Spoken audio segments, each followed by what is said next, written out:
canção em meus lábios. É uma que eu ainda estou aprendendo a cantar. É que o Senhor restaurou minha sorte. Eu ainda estou como alguém que sonha. Estou sonhando sonhos de Deus. Estou vivendo sonhos de Deus. Tem uma nova canção em mim. Tem uma nova dança em mim. Estou sonhando sonhos de Deus. Estou vivendo sonhos de Deus. Tem uma nova canção em mim. Tem uma nova dança em mim. Grandes coisas tem.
Se paz a mais doce me deres gozar, se dor a mais forte sofrer,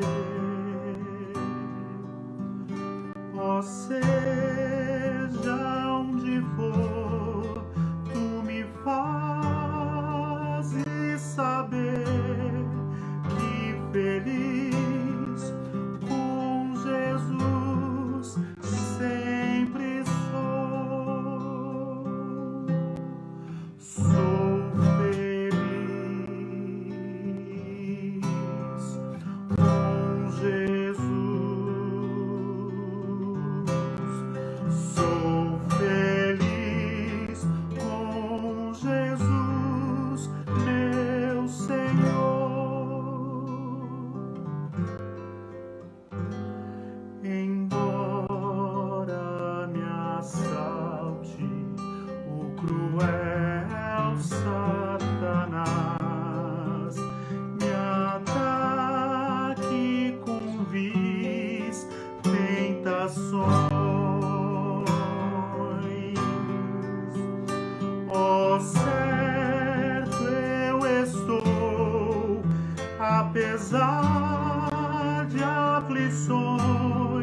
feliz, graças dou ao Senhor. Sou feliz com Jesus. Sou feliz com Jesus, meu Senhor. Da vida eu anseio do meu Salvador, e em breve virá me levar ao céu, onde vou para sempre morar, com remidos na luz do Senhor. Sou feliz com Jesus. Sou feliz com Jesus, meu Senhor.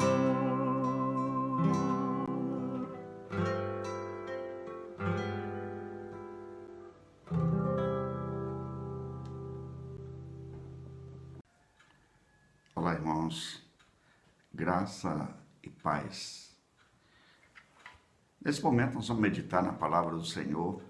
Hoje eu quero conversar com você no livro dos Salmos, no Salmo 37, é um texto bem conhecido da palavra de Deus. Nós vamos ler desde o versículo 1 até o versículo 7. Não se irrite por causa dos malfeitores, nem tenha inveja dos que praticam a iniquidade, pois em breve secarão como a relva e murcharão como a erva verde. Confie no Senhor e faça o bem. Habite na terra e alimenta-te da verdade. Agrade-se do Senhor e Ele satisfará os desejos do seu coração. Entrega o seu caminho ao Senhor. Confie nele, e o mais Ele fará. Fará sobressair a sua justiça,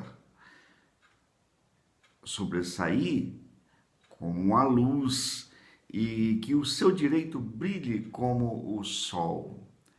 Descanse do Senhor e espere nele, e não te irrites por causa daquele que prospera em seu caminho, por causa do que realiza os seus maus desígnios.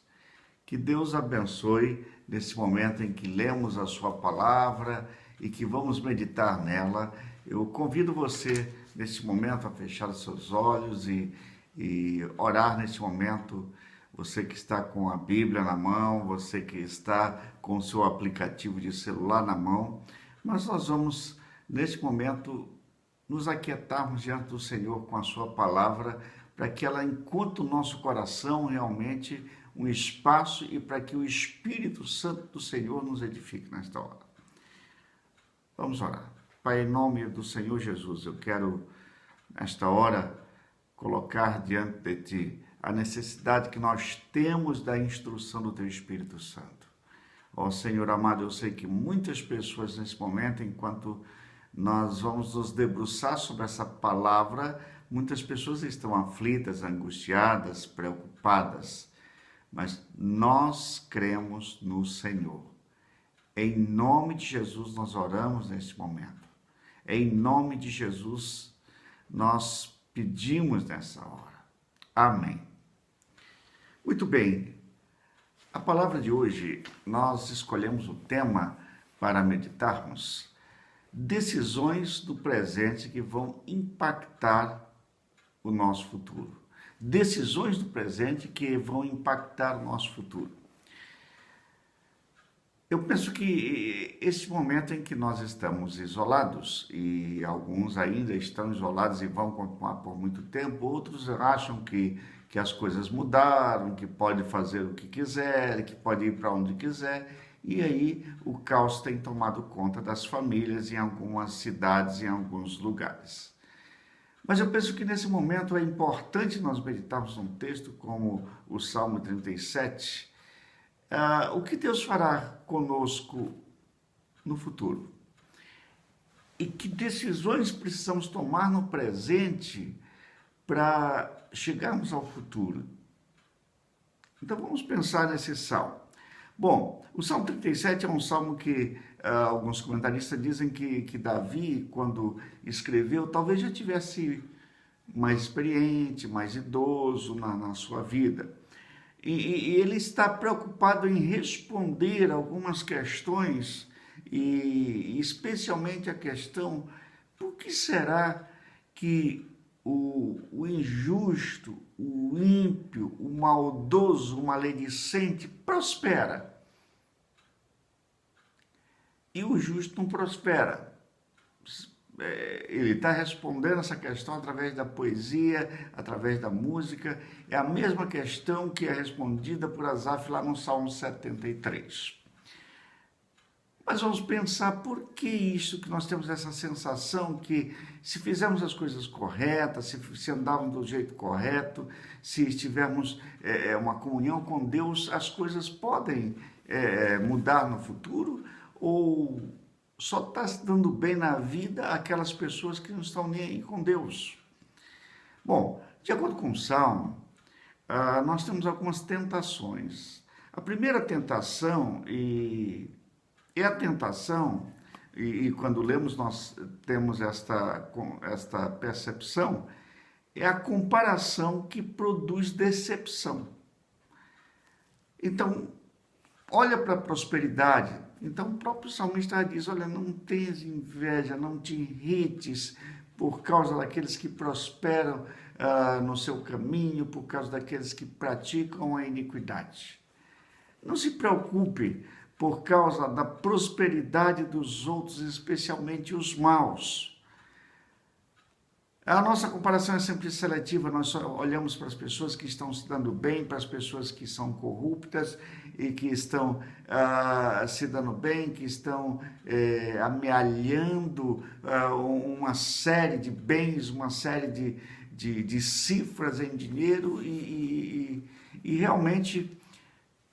qual é o fim dessas pessoas? Qual é o objetivo delas com esse tipo de prosperidade injusta e corrupta? Quando eu era criança, eu aprendia que fazer as coisas certas, e a minha mãe e meu pai sempre nos chamavam a atenção, porque fazer as coisas certas era aquilo que nós devíamos fazer. Mas às vezes nós queríamos algumas coisas que nossos pais não podiam dar, e depois eu criei os meus filhos e cheguei à conclusão que meus pais tinham razões, ou melhor, tinham razão. Por quê?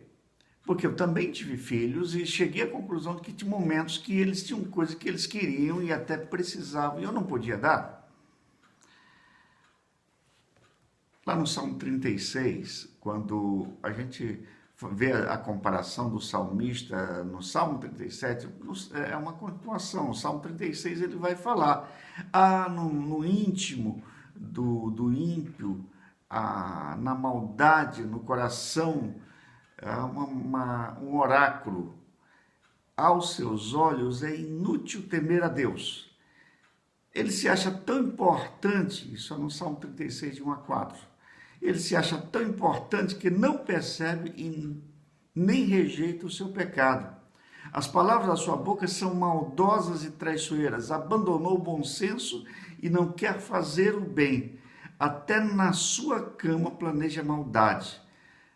Não há de bom no caminho, nada de bom no caminho a que se entregou. E ele nunca rejeita o mal.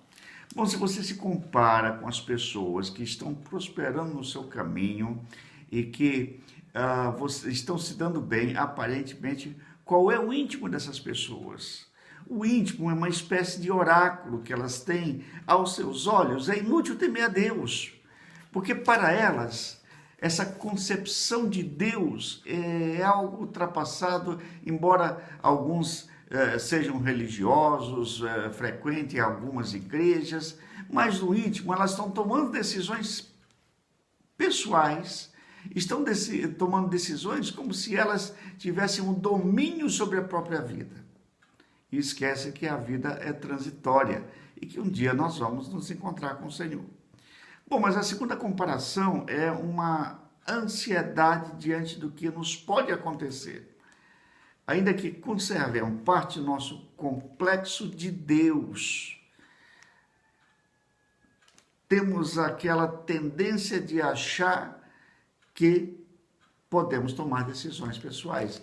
Podemos articular, podemos fazer isso, podemos fazer aquilo e tomar as nossas decisões a respeito do futuro e achando que estamos controlando tudo. Lá em Provérbios capítulo 3, nós encontramos a expressão: não seja sábio aos seus próprios olhos. Não veja, teme o Senhor e aparta-te do mal. Uma última visão excessivamente limitada de Deus. Achamos que Deus simplesmente nos abandonou, simplesmente não está ouvindo a nossa oração, o nosso clamor, não está percebendo as nossas necessidades e as nossas aflições. É uma parte de nós que tem uma visão excessivamente limitada sobre Deus. Há um filósofo antigo, e ele, chamado Voltaire, ele dizia que Deus fez tudo muito bom dentro da sua bondade, do seu poder, mas ele abandonou a criação à sua própria sorte. Então os seres humanos teriam que tomar as suas decisões a partir de agora, e Deus passou a ser apenas um espectador da nossa história.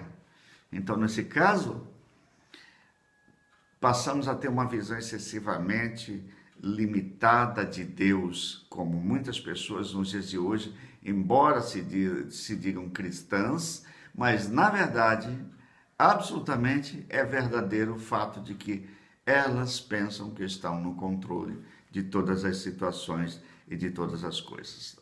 Bom, mas aí o próprio salmista, ele chega à conclusão de que é bom nós mudarmos esta visão. Então, nós vamos lá numa parte do texto em que o versículo 5 diz: entrega o seu caminho ao Senhor, confia nele e o mais ele fará. Bom, mas vamos pensar então nas razões para entregar o caminho ao Senhor.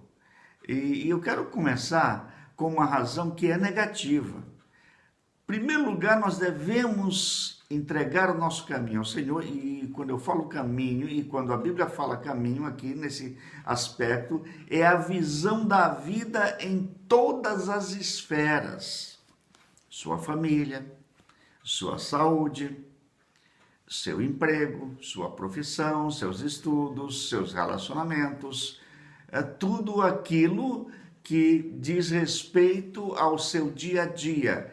Entregar o caminho é entregar todas as esferas da nossa vida ao Senhor. Por que nós devemos fazer isto? Primeiro, por essa questão negativa. A nossa total e completa impossibilidade de controlar todas as esferas da nossa vida.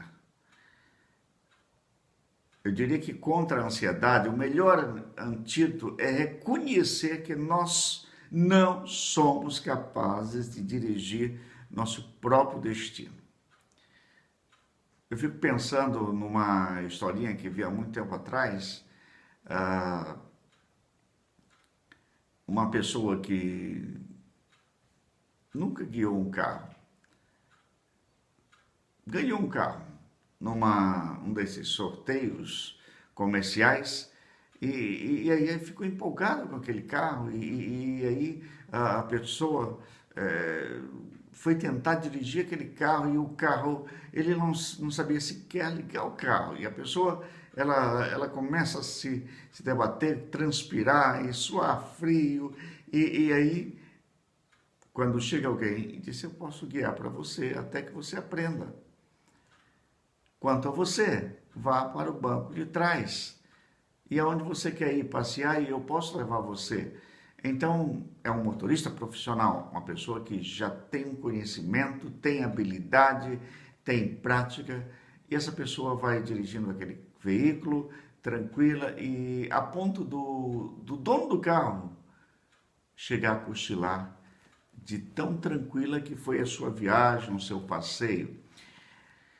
Eu quero dizer o seguinte, que quando nós entendemos que nós não temos absolutamente controle ou condições de guiar a nossa própria vida, todas as esferas da nossa vida, nós chegamos à conclusão de que nós precisamos de um motorista profissional. Nós precisamos, e esse motorista profissional, o desafio é entregar a vida, entregar o caminho ao Senhor e confiar nele em todas as questões da vida. Ele é um motorista profissional da nossa vida, da nossa história. Tudo está no controle de Deus, absolutamente no controle de Deus. O fato de perdermos o controle das coisas não quer dizer que as coisas não têm controle. Deus está no controle, porque Ele não largou a nossa vida ao léu, ao acaso. Ele tem o controle da história. A seguir, eu quero dar duas razões para nós entregarmos o nosso caminho, a nossa vida. Primeiro, nós não devemos esquecer o amor de Deus. Deus amou o mundo de tal maneira que nos entregou o seu Filho único para morrer em nosso lugar. Em João 3,16, um dos textos mais conhecidos da palavra de Deus. Esse amor é a graça de Deus operando, nós não merecemos. É a operação que ainda hoje está se realizando de uma maneira dinâmica na nossa vida. Por isso, na hora das dificuldades, na hora das preocupações, seja ela qual for, quando olhamos para Ele, nós ficamos surpreendidos a encontrarmos o amor de Deus. Deus sempre é maior de todos os acontecimentos da nossa vida. Não importa onde você esteja, o caminho da vida, você já é aceito no amor de Deus.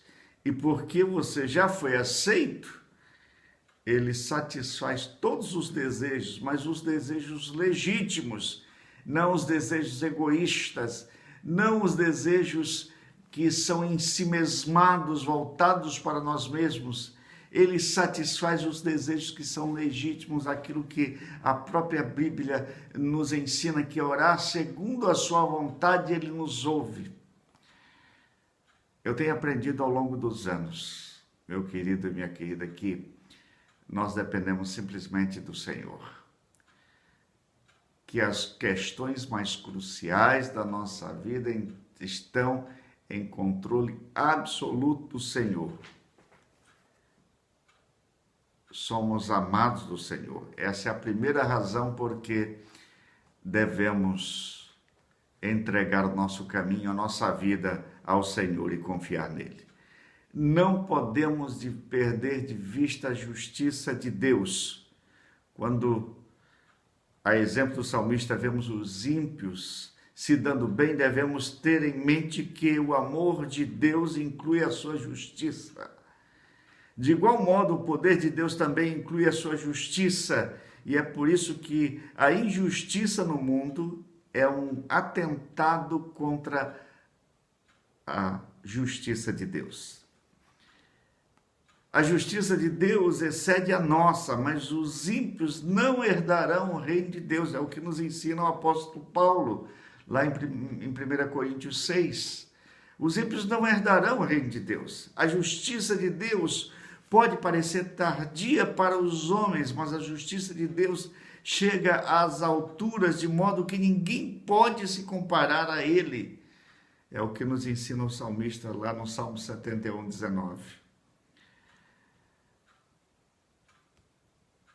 Lá no versículo 17 do mesmo Salmo 34, nós encontramos: os aflitos parecem clamar em vão, mas quando os justos clamam, o Senhor os ouve e os livra de todas as suas tribulações. Outra tradução diz: Deus nos livra de todos os nossos temores, de todas as nossas fobias e medos. Se queremos ver a justiça de Deus, devemos manter fixos os olhos no Senhor. Se é para fazer alguma comparação, comparemos com o amor de Deus, com a graça de Deus. E quais são os passos que, segundo esse texto, nós devemos tomar para receber as promessas de Deus, e entregando o caminho ao Senhor e confiando nele, e não olhando para o ímpio? E aí eu encontro alguns verbos neste salmo que me chamam a atenção. Primeiro, confie no Senhor e faça o bem. Assim você habitará na terra e desfrutará segurança. Segundo, lá no versículo 4, deleite-se no Senhor e ele atenderá aos desejos do seu coração. Versículo 5, entrega o seu caminho ao Senhor. Versículo 7, descansa no Senhor e espere no Senhor e siga a sua vontade. Ele exaltará-te diante, dando-lhe a terra por herança. Quando os ímpios forem eliminados, você o verá. Bom, os verbos aqui que eu encontrei foi confie, ou confiança, ou confiar, deleitar-se, entregar, descansar e esperar. Eu vejo um progresso nesses verbos dentro do Salmo 37, e esse progresso é: primeiro, confie em Deus, ou confiarmos em nós mesmos, ou confiamos em Deus. São as duas coisas, duas maneiras de escolhermos, duas decisões que podemos tomar: confiar em Deus ou confiar em mim mesmo. Volto ao livro de Provérbios: confie no Senhor de todo o coração e não se apoie em seu próprio entendimento. Reconhece em todos os seus caminhos e ele endireitará as suas veredas. Não seja sábio aos seus próprios olhos. Tema o Senhor e evite o mal. É Provérbios 3, 5 a 7. Com certeza, aquele que defende o meu nome está perto. Com certeza, aquele que conduz a minha vida está do meu lado, está na minha vida constantemente. Portanto, confie no Senhor. E outro verbo, deleita-se em Deus, ou seja, tem alegria. Quando as aflições vierem, tem alegria em Deus. Nós podemos amá-lo ao Senhor como Ele é, pois o Senhor está na nossa vida. E mesmo nos momentos mais difíceis, Ele não nos abandona. Nós temos a sensação de querer dar um empurrãozinho para Deus, de querer, em alguns momentos, assumir o volante daquele carro, sem termos nenhuma condição de guiar um veículo. E o Senhor está no comando da nossa vida. E em terceiro, entregar a Deus. Somos chamados a entregar o nosso caminho ao Senhor e não a parar no caminho. Sigamos caminhando, sigamos vivendo diante dessas dificuldades que temos ouvido, o problema da pandemia, os efeitos do vírus, amigos nossos, parentes nossos que estão aí vivendo a tragédia das perdas ou a tragédia dos parentes entubados, e entre a vida e a morte. Confiemos no Senhor, entreguemos a nossa vida Entregar é um verbo claro, deixa ele no comando. Você não aprendeu ainda a entregar a vida? O próprio Jesus, quando ele estava falando aos seus discípulos, ele dizia a todos: se alguém quer vir após mim, a si mesmo se negue, dia a dia tome a sua cruz e siga-me. Pois quem quiser salvar a sua vida, perdê-la. Quem perder a sua vida por minha causa, esse a salvará. Que aproveita ao homem ganhar o mundo inteiro se vier a perder, ao perder-se ou causar dano a si mesmo? Outra tradução diz que aproveita o homem ganhar o mundo inteiro e perder a sua alma.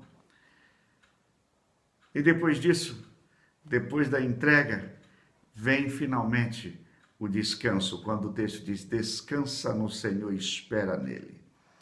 Há uma situação de um homem rico que procurou Jesus, fez uma oração diferente e equivocada.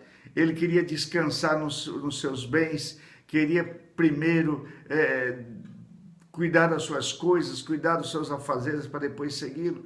Quando Jesus o desafia, que era questão de prioridade, ele cita até os seus bens, ele dá tudo aos pobres, e ele saiu triste porque ele tinha muitos bens. Outro homem procurou Jesus e ainda disse: olha, deixa eu primeiro sepultar meu pai. O pai não estava morto, o pai não estava doente. Significava que isso ia levar anos, era uma questão de prioridade. Ele precisava estar com Jesus constantemente ou naquele momento. O salmista Davi também, ele compõe no Salmo 62 e ele diz na sua oração: descansa somente em Deus, ó minha alma, e dele vem a minha esperança. Outro versículo diz: dele vem a minha salvação. Então, o fato de descansar em Deus é fechar os olhos. Senhor, é o Senhor quem está na minha vida. Eu descanso, eu estou tranquilo. Davi também teve uma grande experiência lá no Salmo 3, quando ele era perseguido e ele disse: em paz me deito e pego no sono. E ele estava sendo perseguido no meio do deserto, provavelmente o seu travesseiro era numa pedra. E naquele momento ele dormia tranquilo, porque Deus estava no comando da sua vida. E finalmente espere em Deus. Os ímpios estão numa boa? Pare de olhar para a sua mansão e espere em Deus. O sapato está apertando? Simplesmente solte o cadastro e espere em Deus. As dificuldades bateram à sua porta? Simplesmente ajoelhe-se, ore ao Senhor e receba a paz que excede a todo entendimento. E finalmente, quando eu digo eu posso, Deus me corrige, confia em mim. Quando eu afirmo eu mereço, Deus me convida, deleite-se em mim. Quando eu retenho alguma coisa porque é meu, Deus me pede, entregue-me. E finalmente, eu me esforço, Deus diz, descanse em mim. E eu pergunto: de onde me virá o socorro? Deus responde: espera em mim. Em tempos de incertezas, em tempos de insegurança, é preciso mudar de atitude em relação a Deus. Só assim teremos a segurança de um novo futuro. E, portanto, a grande decisão que devemos tomar no momento presente e que vai impactar o nosso futuro é a decisão da entrega e confiança e alegria no Senhor e descanso no Senhor. Deus o abençoe, meu irmão, que Deus o abençoe, minha irmã, e que a graça do Senhor seja ministrada na sua vida todos os dias. Amém.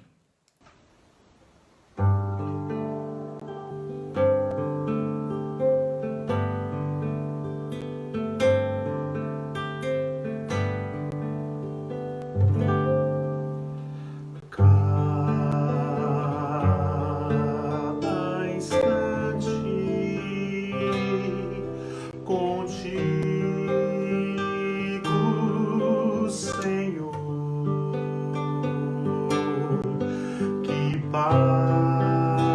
passo aos teus pés, eu sou mais feliz. Cada instante contigo, Jesus, é paz em minha alma, suave harmonia no teu grande amor. É paz em minha alma, suave harmonia no teu grande amor. Cada instante contigo, Senhor, que passo aos teus pés, eu sou mais feliz. Cada instante contigo, Jesus, é paz em minha alma, suave harmonia no teu grande amor. É paz em minha alma, suave harmonia no teu grande amor.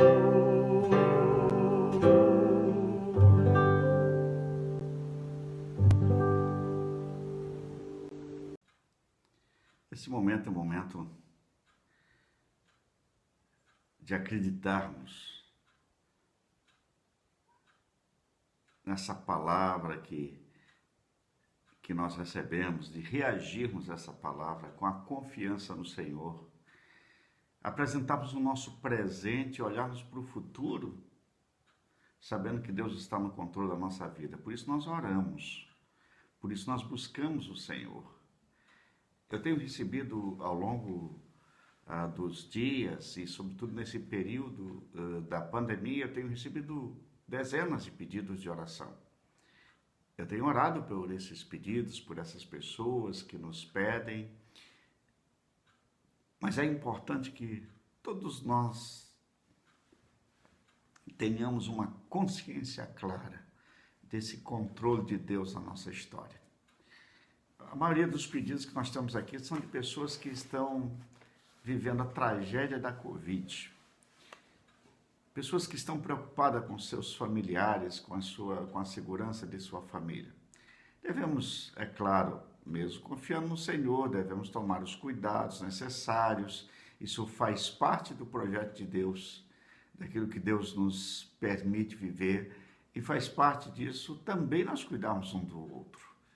Por isso, hoje, nas nossas celebrações, nós temos tomado todos os cuidados da nossa igreja e em todas as igrejas no Brasil e no mundo. Mas continuamos confiando em Deus, cuidando em nome de Deus, um dos outros. Vamos orar nesta hora? Creia que o Senhor está no comando, creia que o Senhor está cuidando de cada detalhe da sua vida. Senhor, no nome de Jesus, eu quero apresentar neste momento cada pessoa que tem confiado em Ti, que tem apresentado sua vida. Eu quero orar pelo nosso colega, pastor Eliseu, a sua esposa Janaína, que está vivendo esse momento da Covid. Nós te louvamos pelo cuidado do Senhor, por eles estarem bem, o Senhor tem cuidado. Eu quero apresentar diante do Senhor também o seu José, o tio da nossa irmã Dalila. Ele está fazendo um tratamento cardiológico. Que o Senhor o proteja nesses dias e que o Senhor tranquilize o coração desta família em nome de Jesus. Eu quero orar pela dona Eliana, Senhor Deus. Eu te louvo porque ela já saiu do hospital. Eu te louvo, Senhor Deus, porque ela está agora sendo cuidada em casa. Que o Senhor ministre a cura total na vida desta senhora para a tranquilidade de todos que a amam, em nome de Jesus. Eu quero te agradecer pela dona Maria Comúnio, Pai. Ela acabou de fazer uma cirurgia, a retirada de um tumor, ela está bem, eu te agradeço, e agora ela aguarda retornar para sua casa. Senhor, tranquiliza o coração dos seus familiares e dá sucesso a todo o seu tratamento, em nome de Jesus. Em nome de Jesus, eu apresento também agora o seu Sebastião, ali em Santo André. Está internado, ele e o filho Wellington. Que o Senhor cuide, mas cuide também, Senhor Deus, nesse momento de seu outro filho, William, que continua na UTI, entubado. Os três da família estão vivendo essa tragédia de estarem internados e a preocupação em nome de Jesus, ó Pai. Eu rogo também que o Senhor abençoe o seu José Sebastião. Eu creio que o Senhor tem cuidado dele, já tem melhorado, que o Senhor cure totalmente. Eu te agradeço também pela cura da Suiane, da sua família, todos estão bem, e por ela estar na sua atividade de trabalho, eu te louvo porque é o Senhor que demonstrou graça e misericórdia. Agora, Senhor, eu quero orar pelo Roberto Piscini, nosso amigo, nosso irmão querido lá de Martinópolis, ó Pai. Tu sabes que ele também está vivendo agora a tripla preocupação, quando ele, a mãe estão internados num hospital e o pai segue na UTI em outro hospital distante. Ó Deus amado, misericórdia dessa família, misericórdia também de sua esposa, Alessandra, de seu filhinho. Cuida, Senhor Deus, visita-os com a tua graça e a tua misericórdia. Eu quero orar pela dona Giovani, que também está com a Covid, e protege a sua família, Senhor Deus, em nome de Jesus. Oro agora pela dona Maria Helena, ali em Brasília, Senhor Deus. O filho, a filha e o genro, que são médicos, todos estão com a Covid, e os filhos deles também, ó Pai. Misericórdia, Senhor, desse pessoal que atua na linha de frente do combate a esse vírus, o combate a tudo, e que estão expostos e agora estão vivendo, Senhor Deus, o resultado dessa exposição, desse trabalho incansável. Misericórdia dessa família, Senhor, da dona Maria Helena. Eu não os conheço, mas o Senhor os conhece. E eu peço, alcança com a tua misericórdia e com a tua graça. Eu continuo orando, Senhor Deus, pelo César. Abrevia o tratamento do César, Senhor. Ele precisa daquela cirurgia. Entra com a tua providência na vida dele. Em nome de Jesus, ó Pai. Nós entregamos nas tuas mãos a aflição destas famílias. Nós entregamos nas tuas mãos a aflição do povo brasileiro. Nós entregamos nas tuas mãos a aflição das famílias do mundo, ó Pai. Em nome de Jesus, nós clamamos a Ti, nós confiamos em Ti. O Senhor está no controle, o Senhor está no comando, ó Pai. Em nome de Jesus, a nossa confiança. Abençoe a cada pessoa que nesse momento acolheu esta palavra e este momento de oração. Em nome de Jesus. Amém. Que o Senhor o abençoe, e que o Senhor guarde, e que o Senhor tenha misericórdia de cada um de nós. Que o Senhor nos acompanhe todos os dias e que o Senhor nos dê a paz, e hoje e até que Jesus venha. Deus abençoe você, meu irmão. Deus abençoe você, minha irmã. Fique na paz do Senhor.